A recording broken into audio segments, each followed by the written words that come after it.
I'm not interested in your friends in high places, and I don't trust politicians. No, if we listened to you, we'd still be rolling drunks for a living. Are you broke? You'll carry that stink of the streets with you the rest of your life. I like the stink of the streets. It makes me feel good. I like the smell of it. It opens up my lungs.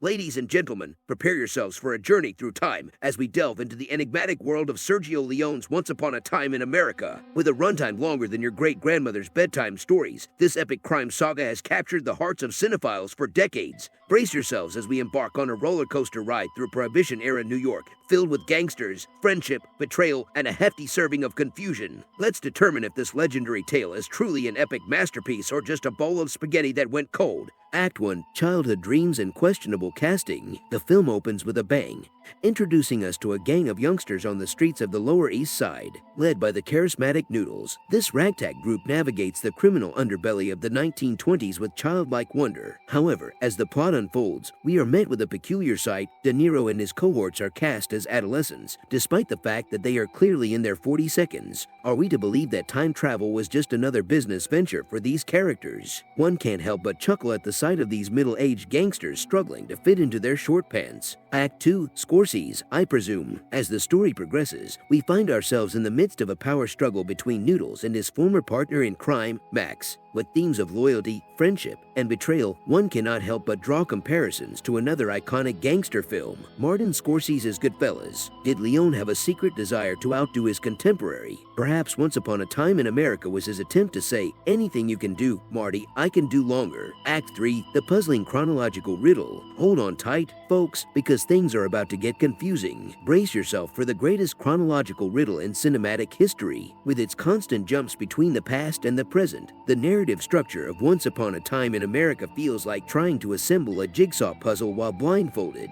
Just when you think you've figured out where you are, the film jumps to a different time period without any warning. It's as if Sergio Leone played a cruel prank on his audience, giving us a puzzle with missing pieces and laughing maniacally from behind the camera. Act 4, the real stars of the show. Amidst the convoluted plot and aging gangsters, the true stars of Once Upon a Time in America shine through. The production design and Ennio Morricone's unforgettable score. The meticulous attention to detail in recreating 1920s New York is commendable, and every frame is like a postcard from a bygone era. Meanwhile, Morricone's haunting melodies weave through the narrative, evoking emotions that the script sometimes fails to convey. It's a pity that these elements outshine the film's central story, leaving us yearning for more substance. Act 5, the infamous length. At this point, we must address the elephant in the theater, the film's daunting runtime. Clocking in at a staggering 229 minutes, Once Upon a Time in America poses a challenge even to the most dedicated moviegoer. To put it into perspective, you could watch Titanic and still have time for a bathroom break before this epic concludes. While Leone may have aimed to transport us to a different era, he forgot to consider the practicalities of bladder control. Conclusion: in the grand tapestry of cinematic history, Once Upon a Time in America stands as an ambitious yet perplexing piece of art. With its questionable casting choices, puzzling chronology, and a runtime that could rival the longest of naps, it leaves audiences both enthralled and scratching their heads. Nevertheless, it is impossible to deny the film's visual grandeur and the masterful work of Ennio Morricone. So, dear readers, grab a tub of popcorn, a comfortable cushion,